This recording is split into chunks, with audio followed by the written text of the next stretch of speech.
Here's the question, and I was making a mistake. I was just working on some questions like this or problems, and I wasn't drawing the force diagrams. The force diagrams makes things clear. So I'm going to draw it now. Here's the elevator. It says the elevator is 1,000 kilograms and it carries a max load of 800.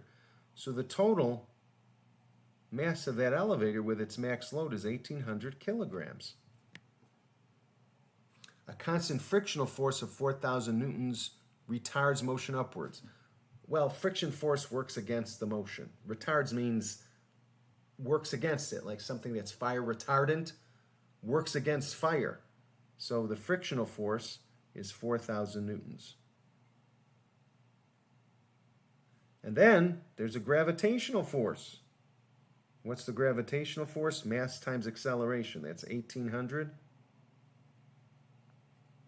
times 9.8 meters per second squared. 1,800 kilograms times 9.8 meters per second squared, and that will be in newtons.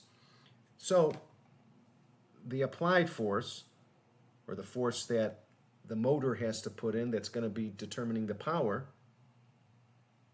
is going to have to equal these two things added together. It equals 4,000 newtons plus 1,800 kilograms times 9.8 meters per second squared.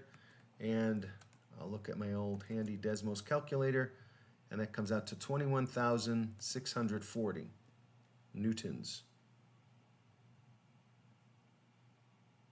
Okay, it asks us to find the power. Power equals the force times the velocity, which equals 21,640 newtons times the velocity of 3.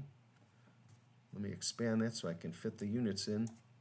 Meters per second. And newtons times meters per second is a watt. So the power is going to be, I'm just going to multiply it by hand here. 3 times 4 is 12. 3 times 6, I want to write it neater than that. 3 times 6 is 18, plus 1 is 19.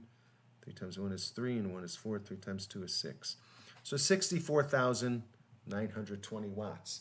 And remember, step 1 in these things is to draw the force diagram, so everything is clear.